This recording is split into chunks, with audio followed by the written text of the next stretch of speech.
Welcome back. You're with us here on Opening Fire. Ajay Bodke is joining us right now. He is Head Investment Strategy and Advisory at Prabhudas Lilladher. Ajay, good morning. Great to have you with us here. Prashant this side. What's your sense on the market, Ajay? How are things looking? I think when the market had seen a ferocious up move over the last few weeks on the back of extremely strong FI flows from 1st of Jan till date, we have seen roughly $900 million of FI inflows in equities and around 5.6 to 5.7 billion dollars of FI debt flows in the debt market. So the fact that the rupee has been extremely strong also sort of has been one of the reasons fueling the rally in the equity markets. I think capital goods and private sector banks clearly have led the rally, with some of the high beta names in these sectors seeing between 25 and 35% rise in just last 1 month. So at the beginning of the week, sort of in one of the programs when I was asked, my stance was very clear that the coming Sunday is extremely crucial because of the tense standoff between the Russian Federation and the West. I was expecting that any deterioration in the situation, geopolitical situation, could have a ripple effect on the global markets, and India cannot be immune to it. So there was a sense of complete people were blasé about these issues. But I think as we are approaching the D-Day, I think clearly the markets are in the grip of tensions, and there will be a ripple impact in case the situation were to worsen over the weekend. So I had advised caution at the beginning of the week. The second reason is that there are increasing fears about an El Nino effect. Both the Australian and now the American meteorological departments have warned that there is a possibility of an El Nino which occurs every 5 to 7 years, and that has a severe impact on Indian monsoons. We need to watch out. I think it's early days yet, and the IMD obviously will be issuing a forecast only by end of March. But that is something we need to keep a watch, because agriculture has been one of the strongest contributors to GDP in the current year. Industry continues to remain in doldrums, as we have seen in the IIP numbers and the core sector growth numbers. But there is a hope rally which is on. There is an expectation that the market has already discounted a decisive mandate being returned by the Indian electorate in favor of a particular party. And there is a hope that investment cycle, which is moribund for last 2 years, will get revived. And I think things will again start. Indian growth, which is bottomed out, we will start seeing growth in the medium term. But on the positives, the macroeconomic conditions are nowhere where they were 6 months back. In fact, we stand out vis-a-vis the other fragile 4, as I could now put it, instead of fragile 5. We are clearly out of it because of superb stewardship insofar as by the policymakers, insofar as the forex situation is concerned. External stability, $34 billion coming in due to RBI's tremendous foresight through concessional swap facilities. I think the current account deficit, trade deficit, these are the issues of the past. And fiscal deficit is something we'll need to keep a watch when the new government comes to fore. But on the macroeconomic side, I think we are out of the more or less out of the woods. Now we need to enunciate policies which will help revive growth, especially on the investment side. So I think the market is evenly poised. I am positive on the market in the medium term, but I would advise caution in the short term because the rise has been too ferocious. I would be buyer in the market 100, 150, 200 points below the current levels.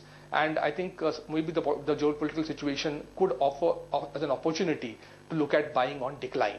But in the medium term, as we go to the markets, there's a possibility we could look at 57, 58, 50, 5800, 5850. But I would not advise investors to dive in right away. I would advise them to wait on the sidelines if they are not come in. And in case they have exposure in capital goods and private sector banking, to book some profits and enter at low levels. Prashant? I'm here, Ajay. I just want your specific thoughts on Crompton. I'm sure you read the newspaper report, right?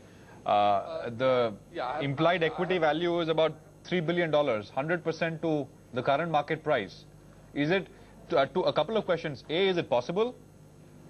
B, last 2 quarters, the management has been saying, well, turnaround is coming, turnaround is coming. So if their stake is on the block right now, does it mean the turnaround isn't coming? And what would you do with the stock? I think, as I've said, Crompton is one of the stocks that has been in the forefront insofar as this ferocious upmove in capital goods is concerned, along with Voltas, Larsen and Toubro, Cummins, I think the stocks have moved by between 25 and 35% in the last 1 month. And I think even without this news, I was advocating caution in some of these names, because on the ground, I think currently we are not seeing any impact of those 6 billion of those nearly 6 lakh crores of orders, or 6 trillion rupees of orders that have been cleared by the CCI, especially in the long pending infrastructure projects. So I think the impact of those on construction companies and in turn on the other parts of the economy, I think is yet to be felt. So my opinion was that I think, the rally has been too fast and furious in capital goods companies.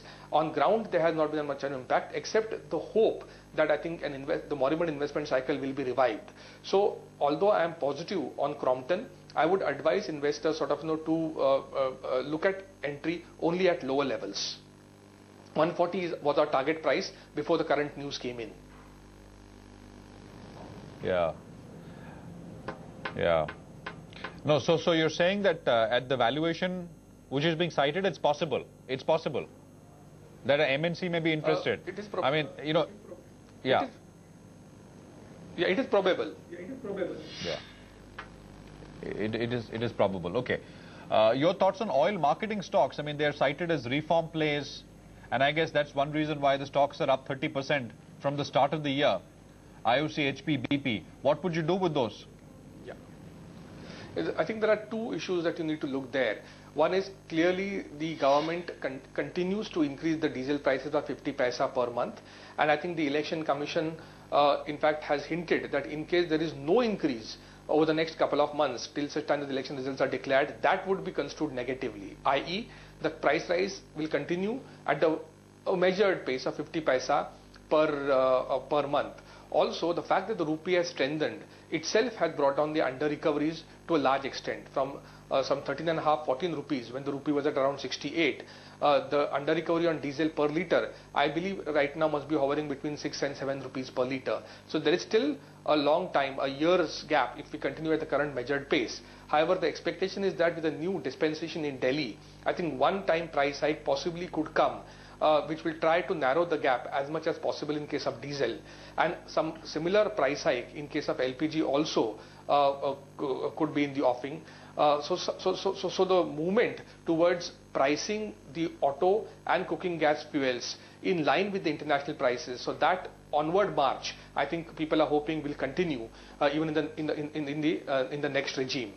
Also, I think there are hopes that some of these plays, certainly not IOC, but maybe HP, BP, if you recollect, in the last NDA regime, there was a talk of privatizing some of them, although the privatization process could not go through because it had to be routed through Parliament. So maybe I think now with the new government coming in and its agenda being smaller government and letting the and having government only in strategic sectors, there is a possibility that I think if the divestment agenda were to pick steam, I think some of these companies could come into the play again for divestment. So I think these are a couple of strands which are making investors positive to look at these extremely asset-rich companies with in the medium term.